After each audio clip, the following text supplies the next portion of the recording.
Hello मेरे प्यारे बच्चों, तो कैसे हो आप सब लोग। आई होप कि सब अच्छे हैं, अच्छे से पढ़ाई कर रहे हैं। हमारा फर्स्ट सेशन हुआ था चैप्टर नंबर फर्स्ट के फर्स्ट पार्ट पर, जिसमें हमने रियल नंबर के कुछ कॉन्सेप्ट्स पढ़े कि रियल नंबर आखिर बनते कैसे हैं, क्या होता है, कौन कौन से नंबर उसमें शामिल है और कैसे कैसे ये सारे जुड़कर एक बनते हैं, है ना।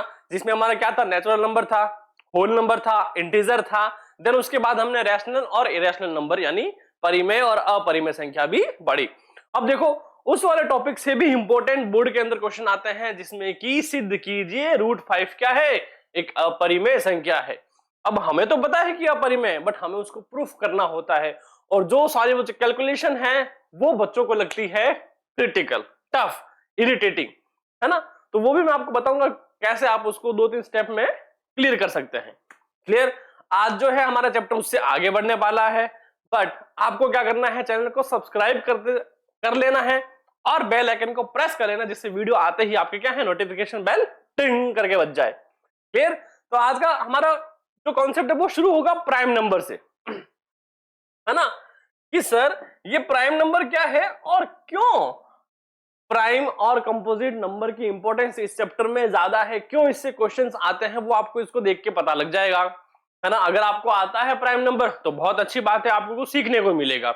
नहीं आता तो भी अच्छी बात है, आप यहां से सीख के जाओगे। क्लियर। तो देखो, अगर हम प्राइम नंबर की बात करें ना, तो वो क्या होते हैं, वो ऐसी संख्या होते हैं, ऐसी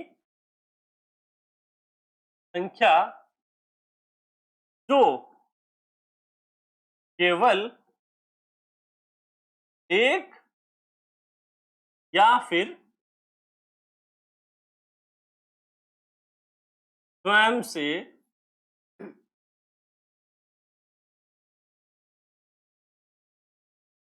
विभाजित हो,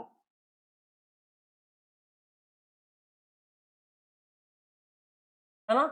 सर ये विभाजित होने वाला मसला क्या है, इसका मतलब है कि भाग होना, है ना, भाग, इट मींस, या फिर हम कहते हैं उसको डिवाइड। क्या कहते हैं बच्चों, हम उसको डिवाइड कहते हैं। और ये क्या कह रहा है कि ऐसी संख्या जो या तो सिर्फ एक से भाग जाए या फिर अपने आप से। क्या आपको ऐसे कुछ नंबर पता है जो 1 या फिर सेल्फ, इसके अलावा किसी से भाग ही नहीं जाते। बहुत सारे ऐसे नंबर हैं, उन्हें हम क्या कहते हैं, प्राइम नंबर कहते हैं। हिंदी में बोले तो अभाज्य संख्या। क्या है, अभाज्य, जो भाग नहीं जाती दो से। दो संख्या मतलब एक तो खुद और एक से।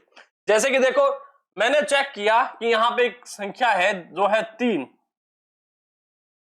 किससे भाग जा रही है, कि सर 1 से डिवाइड है, हाँ। 3 से डिवाइड है, हाँ। क्या किसी दूसरे नंबर से डिवाइड हो रही है, नहीं। ठीक है, तो ये क्या है, 3 1, सर प्राइम नंबर है।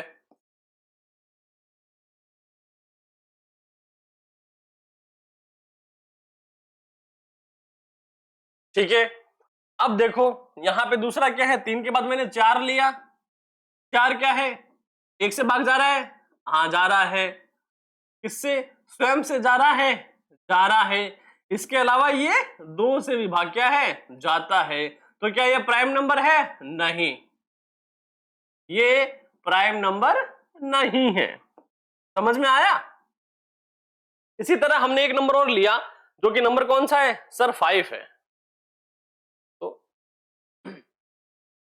तो नहीं, ये लिख देता हूं मैं, है ना। हमने एक नंबर और लिया, 5 लिया मानो, है ना।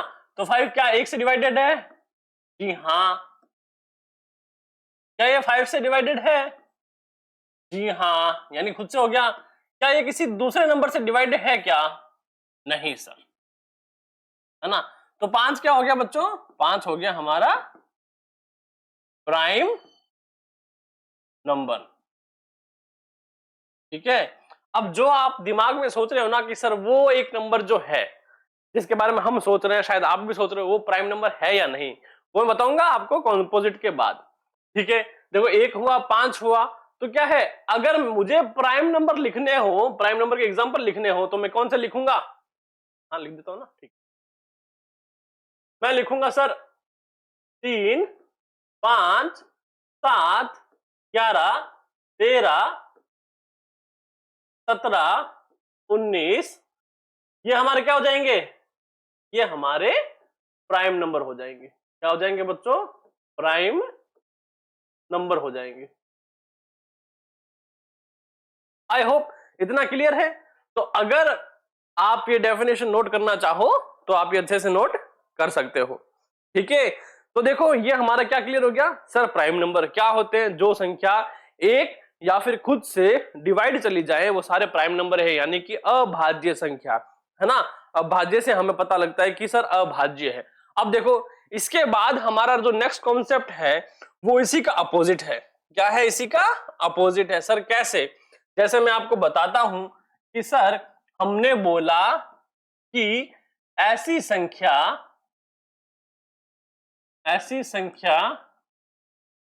जो एक व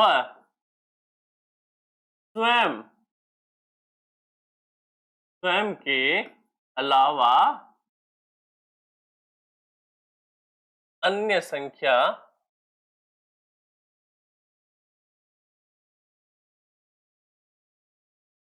से भाग चली जाए, क्या होती है वो कंपोजिट नंबर होते हैं जिन्हें हम हिंदी में भाज्य संख्या बोलते हैं। तो देखो भाज्य मतलब कि वो भाग चली जाएं, क्या चली जाएं, भाग चली जाएं, वो सारी क्या हो जाएगी हमारी भाज्य संख्या। कब कंडीशन में, कंडीशन होनी चाहिए सर एक, जो आपका एक की टेबल है उससे भाग चली जाए और स्वयं से चली जाए तो कौन सी हो जाती है सर अभाज्य। बट इन दोनों के अलावा भी अगर ये तीसरे नंबर से जाती है इट मींस वो कौन सी है, कंपोजिट नंबर अर्थात की भाज्य संख्या है। आप इसको ऐसे याद रख सकते हो कि दो नंबर के अलावा भी अगर तीसरे नंबर से कोई भाग जाती है कोई संख्या, वो हमारी क्या है, भाज्य संख्या, इट मींस कंपोजिट नंबर है। क्लियर। अब देखो यहां पे डाउट क्या आ रहा था कि सर एक जो है हमारा एक, वो क्या प्राइम नंबर है या फिर कंपोजिट नंबर है ना, भाज्य संख्या है या फिर अभाज्य संख्या है। तो बेटा नोट कर लेना कि एक जो है वो ना तो प्राइम नंबर है ना ही कंपोजिट नंबर है, अर्थात एक जो है वो ना ही भाज्य संख्या है और ना ही अभाज्य संख्या है।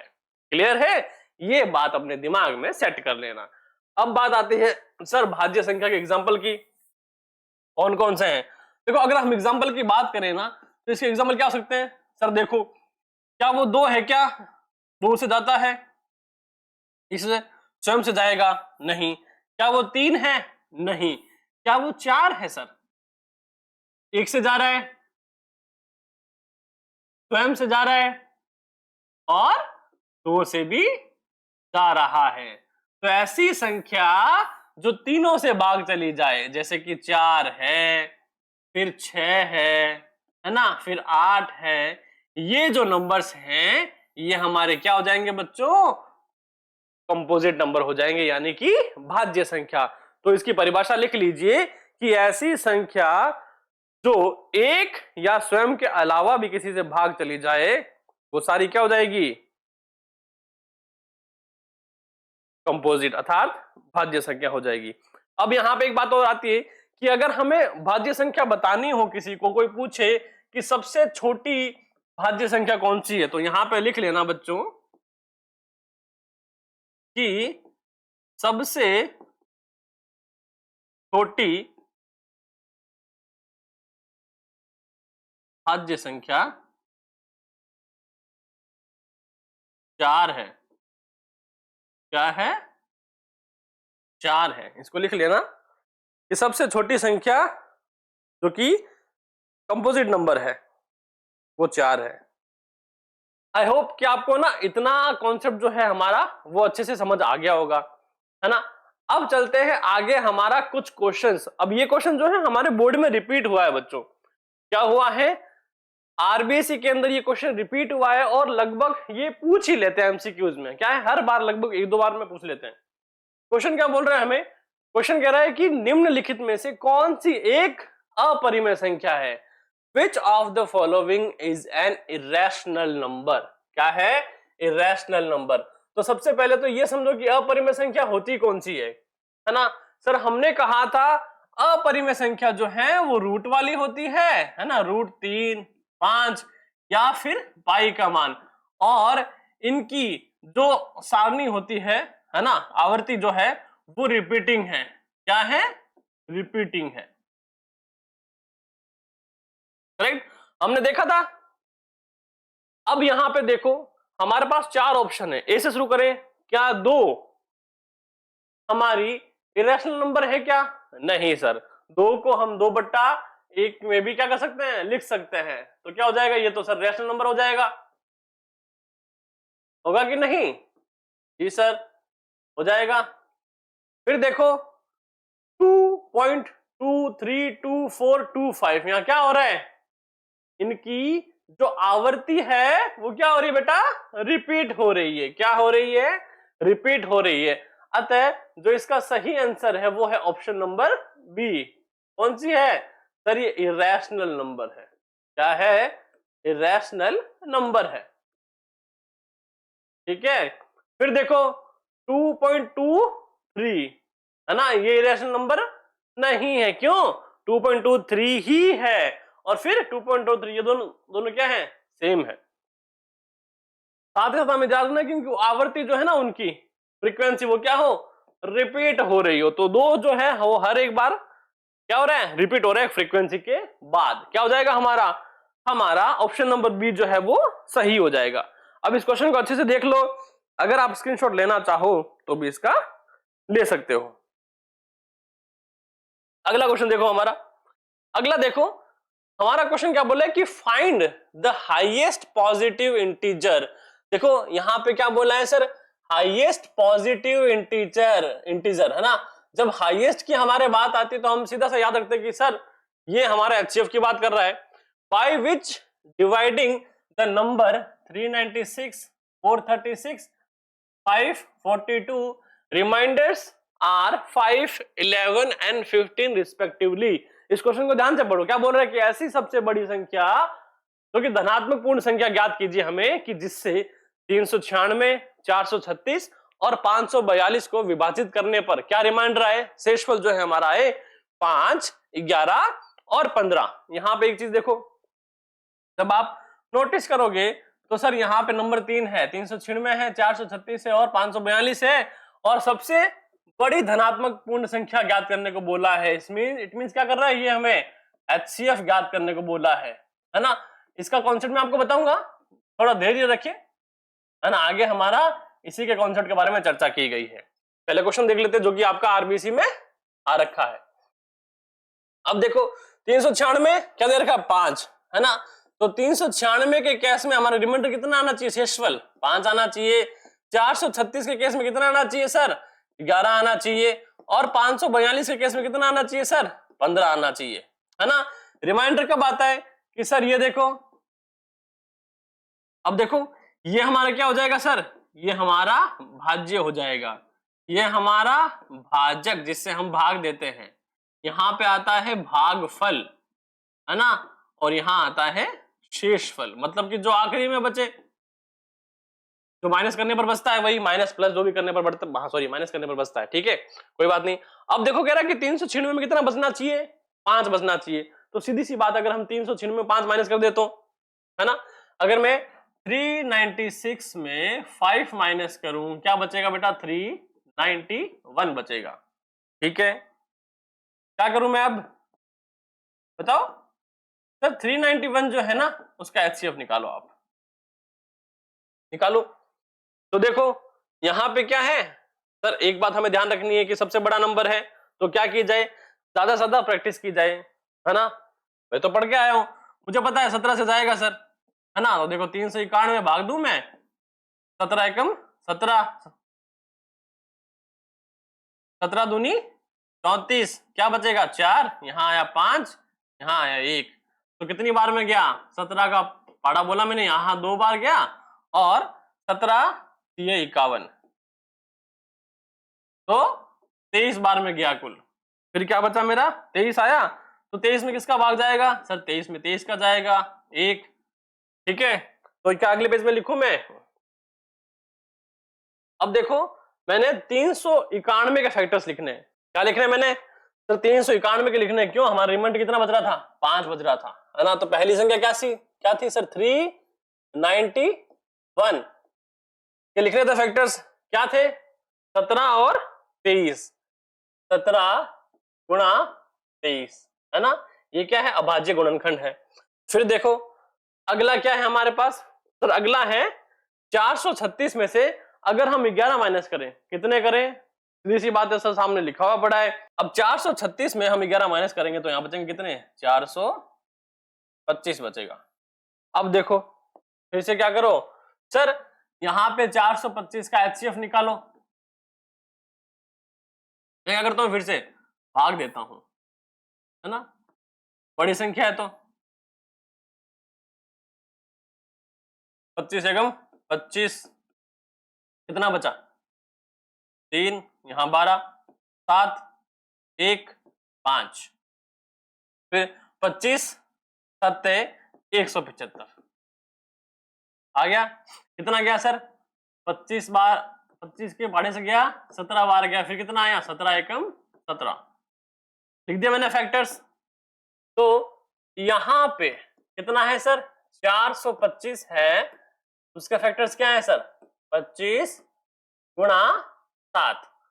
क्या इतना समझ में आया, क्या इतना समझ में आया। अगला देखो, अगला है 542 में से 15 गए तो कितना बचेगा, 527,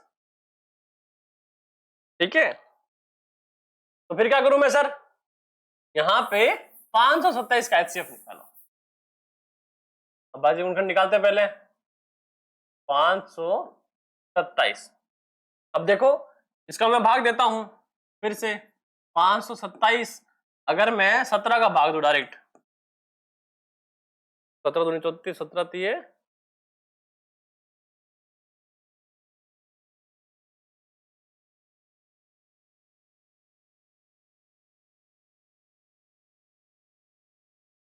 51, तो 17 तीय कितना हो जाएगा, 51 आ जाएगा। यहाँ बचा कितना, 17, 17 एकम 17, कितनी बार में गया सर, 31 बार में गया, 17 31 और फिर यहाँ 31 का 31।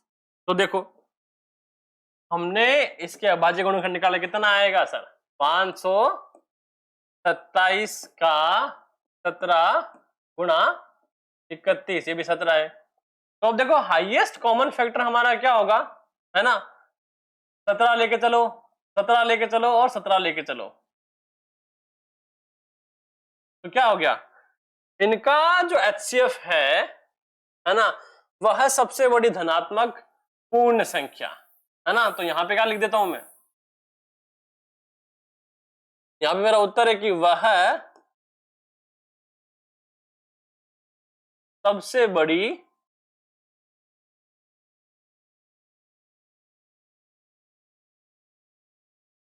धनात्मक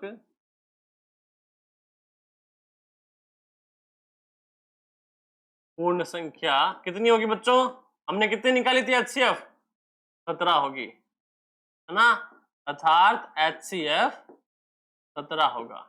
फिर ये एचसीएफ क्या है, कैसे निकालते हैं, क्या इनकी टर्म्स है, क्या इनकी कंडीशन है, बताऊंगा आपको, धीरे धीरे सारा बताऊंगा, है ना। पहले ये समझ में आया कि हमने ये क्वेश्चन कैसे किया, है ना। हमने इसके फैक्टर्स निकाले, मतलब क्या अभाज्य गुणनखंड है वो निकाले, फिर देखा सबसे मैचिंग कौन सा है, हाईएस्ट नंबर में, हाईएस्ट नंबर में सर यहाँ 25 भी है, 31 भी है, 23 भी है, पर क्या वो सिमिलर है तीनों में, नहीं है ना। क्या सिमिलर है सर, 17 है ना, तीनों में कॉमन फैक्टर है, बस हमने निकाल लिया, ठीक है। आगे देखो, आगे हमारे पास क्या है, अच्छा एक और क्वेश्चन है, क्या कह रहा है कि सिद्ध कीजिए कि संख्या जो है 5 गुना 11 गुना 17 प्लस 3 प्लस गुना 11 क्या है, एक भाज्य संख्या है, क्या है, एक भाज्य संख्या। तो अगर आपको याद है हमने भाज्य संख्या में क्या पढ़ा था कि सर ऐसी संख्या जो एक व स्वयं के अलावा अन्य संख्या से क्या चली जाए, भाग चली जाए, मतलब कि एक नंबर होना चाहिए जो 1 और स्वयं के अलावा अगले से भाग चली जाए। तो उस हिसाब से हमें इस क्वेश्चन को करना है, कैसे करेंगे, ये भी देखो बोर्ड में बेटा आया हुआ क्वेश्चन है, ठीक है, बहुत इंपॉर्टेंट है, देख लेना इसको आज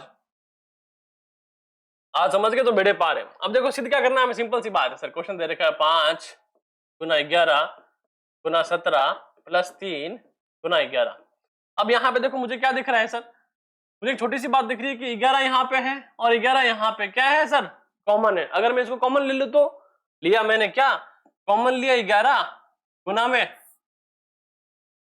गुणा 5 गुणा 17 प्लस 3। तो 11 को देखो गुणा का गुणा वैसा रखा मैंने, 5 तो 17 से गुणा करो कितना आएगा, 5 7 35,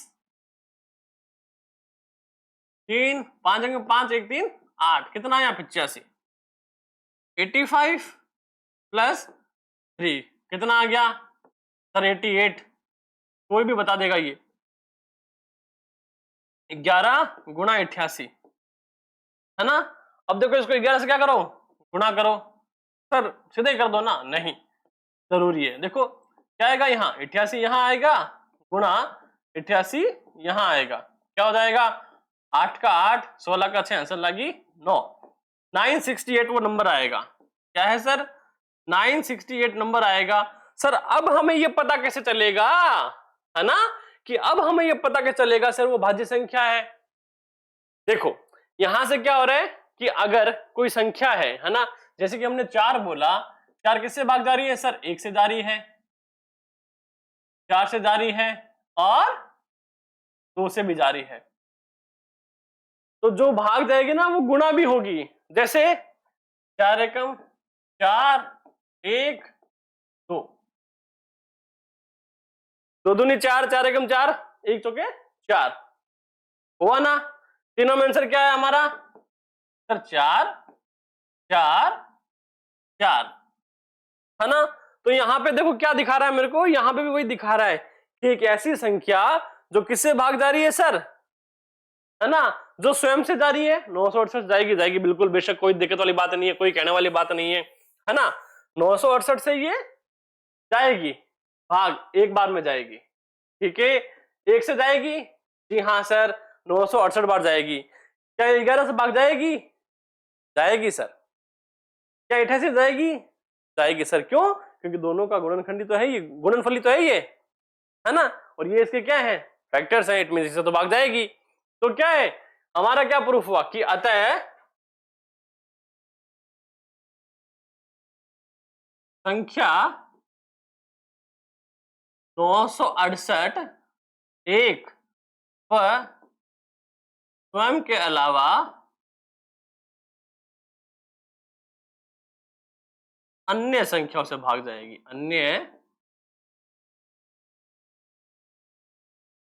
संख्याओं से भाग जाएगी। तो ये क्या है, तो यह एक भाज्य संख्या है। क्या है बेटा, भाज्य संख्या है। इसको लिख लेना अपने कॉन्सेप्ट में, है ना, और नोट भी डाल देना साथ में। अब इसके बाद हम चलेंगे हमारे अगले पड़ाव पर। आई होप कि आपको ना यहां तक समझ में आ गया सर ये फंडा क्या था, कैसे ये हुआ, है ना, कैसे हमने इसको सॉल्व किया। आप चाहो तो बच्चों इनको उतार भी सकते हो, ठीक है। ये हो गया हमारा, और ये भी हो गया था, ये भी हो गया। आज हमने काफी चीज देख लिया ना एक साथ, है ना। तो देखो बच्चों, अब हमने आपकी बहुत गुजारिश के बाद, है ना, आपने काफी बार बोला कि सर वीडियो की टाइमिंग बढ़ाओ। आपकी बात सुनने के बाद मैंने आपके अकॉर्डिंग क्या कर दिए, टाइम बढ़ा दिया। अब आपकी जिम्मेदारी है वीडियो को लाइक करना, कमेंट करना, चैनल को सब्सक्राइब करना, ठीक है। चलो आगे हमसे बहुत ही शानदार कॉन्सेप्ट पूछा है sir, fundamental theorem of arithmetic, है ना, अंक गणित का मूलभूत प्रमेय क्या है ना। हमारे चैप्टर जो है रियल नंबर उसी के अंदर है, चैप्टर फर्स्ट, इसका नाम है वास्तविक संख्या ना। इस तरह से आपको पढ़ा दिया जाएगा कि हर कोई एग्जांपल हो, कॉन्सेप्ट हो, आपको आजीवन आगे तक याद रहेगा। अगर आप 11th 12th में मैथ्स ले रहे हो तो बेसिक कॉन्सेप्ट क्लियर होने चाहिए। क्यों, क्योंकि रियल नंबर के बाद आप 11th 12th में इमेजिनरी नंबर भी पढ़ने वाले हो, है ना। तो बेसिक ये चीजें बहुत ज्यादा इंपॉर्टेंट है, लगती है ऐसे टुच्चू पुच्चू है पर है नहीं, है ना। अब देखो अंक गणित का मूलभूत प्रमेय, इसका मतलब क्या है, इसका मतलब सर कि कोई भी संख्या जो है ना, मैं लिख देता हूं, देखो कि प्रत्येक संख्या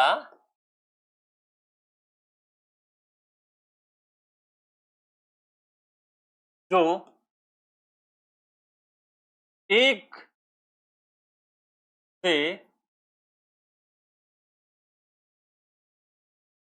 से बड़ी है ना। ये इंपॉर्टेंट है कि कोई भी संख्या जो है वो एक से क्या होनी चाहिए बच्चों, बड़ी होनी चाहिए। तो क्या होगी वो, या तो स्वयं में ही अभाज्य संख्या होगी या फिर अभाज्य गुणनफल के रूप में क्या होगी, परिभाषित होगी। संख्या है तो वह क्या होगी, या तो स्वयं अभाज्य संख्या होगी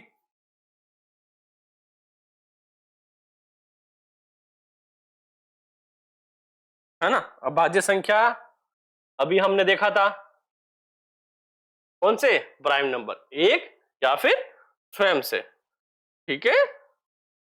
तो अभाज्य संख्या प्राइम नंबर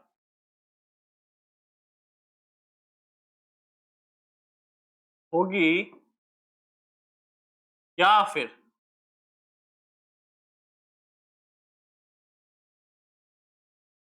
अभाज्य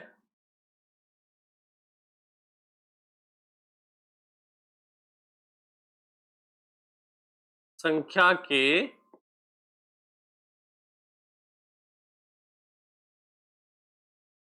गुणनखंडों के रूप में होगी।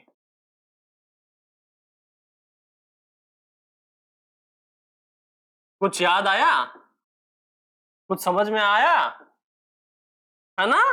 क्या है सर, प्राइम नंबर फैक्टराइजेशन, है ना। आप ही की बुक का, क्लास 10th की मैथ्स की बुक का एक कॉन्सेप्ट है, अभाज्य संख्याओं को उनके गुणनखंड के रूप में क्या करो, व्यक्त करो। अगर आपको याद है हमने इससे पहले कंपोजिट नंबर जो है प्राइम नंबर क्या करा था,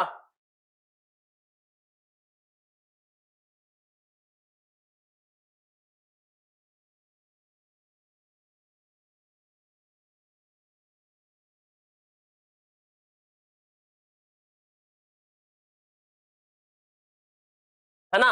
इससे पहले ही हमने किया था, क्या किया था sir, composite number prime number को प्रूफ किया था। कैसे प्रूफ किया था सर, उसके अभाज्य गुणनखंडों के रूप में, है ना, जो कि स्वयं से भाग जाते हैं और फिर या फिर एक से, है ना। अब ये बात तो समझ में आ गई कि सर इसको हम क्या कर सकते हैं, अभाज्य गुणनखंड के रूप में व्यक्त कर सकते हैं। अगर मैं इसको बहुत सरल भाषा में समझाऊं, है ना, बहुत सरल भाषा में समझाऊं, तो इसका मतलब क्या है कि सर कोई भी ऐसी संख्या जो किससे बड़ी हो, एक से बड़ी हो, या तो वो प्राइम नंबर अभाज्य संख्या के रूप में प्रदर्शित होगी, शो होगी, या फिर वो फैक्टराइजेशन के रूप में क्या होगी, उसको लिखा जा सकता है। एंड वही कहलाता है हमारा अंकगणित का मूलभूत प्रमेय, है ना। गुणनखंड के रूप में उसको शो करना, प्रदर्शित करना, और यही हमारी फैक्टराइजेशन की बेसिक मेथड है। एचसीएफ एलसीएम का भी बेसिक मेथड है। इसी के थ्रू हम एचसीएफ और एलसीएम निकालने में हमें क्या मिलती है बच्चों, हेल्प मिलती है बहुत ज्यादा, ठीक है। तो अगर मैं इसका एग्जांपल दूं, एग्जांपल में क्या लिखता हूं, मैंने लिखा कि कोई नंबर है एक जो कि 60 है।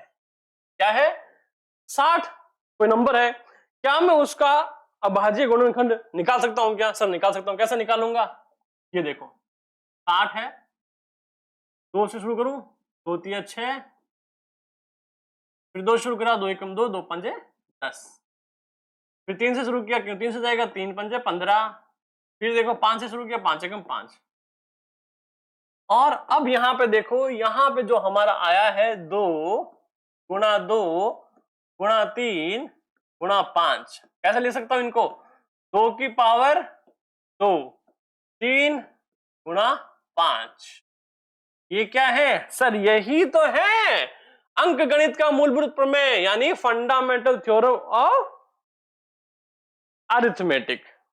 अब देखो इसको ना, चाहे जिस भी तरीके से गुणा करो, क्या लाने के लिए, 60 लाने के लिए, जिस भी तरीके से गुणा करो, हर बार आपको प्राइम नंबर ही मिलेंगे।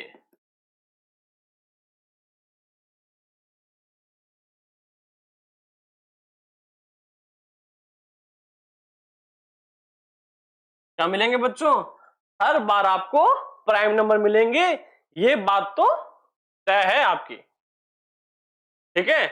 और सबसे इंपॉर्टेंट बात कि यही विधि जो है ना, यही मेथड जो है वो अभाज्य गुणनखंड का बेसिक सिद्धांत है।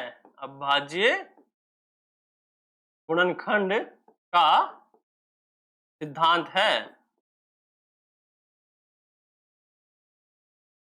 ठीक है। आपको ऐसे ही फैक्टराइजेशन तो निकालना है, वो ऐसे निकालना है। प्राइम फैक्टराइजेशन, जी हाँ सर यही है। सर अभाज्य गुणनखंड, जी हाँ यही है ना। तो हमने सिर्फ अरिथमेटिक थ्योरम नहीं सीखी है, हमने उसके बेस पर फैक्टराइजेशन करना भी सीखा है। तो अगली बार अगर सवाल में आपसे पूछे कि 420 का क्या करो, फैक्टराइजेशन निकालो, गुणनखंड निकालो, अभाज्य गुणनखंड के रूप में प्रदर्शित करो, तो बस यही मेथड आपको क्या करना है बच्चों, यूज करना है, ठीक है। इतना समझ में आया? और इसकी इंपॉर्टेंट बात क्या है कि 3 बातें हमें ध्यान रखनी है। क्या रखनी है सर? 3 बातें। कौन कौन सी? कि पहला, हमने ये लिख दिया था कि चाहे जिस तरीके से भी गुणा करो, हमेशा हमें प्राइम फैक्टर से मिलेंगे, है ना। अभाज्य गुणनखंड ऐसे ही मिलेंगे, अभाज्य रूप में ही। दूसरा, हाँ हमने कह दिया था कि यही जो है वो प्राइम फैक्टराइजेशन का है मेथड है, मेन बेस है, ठीक है। और इसी से HCF और एलसीएम जो है वो निकाले जाते हैं, ठीक है। क्या है? HCF और एलसीएम इसी से निकाले जाते हैं। और पूरा का पूरा जो नंबर सिस्टम है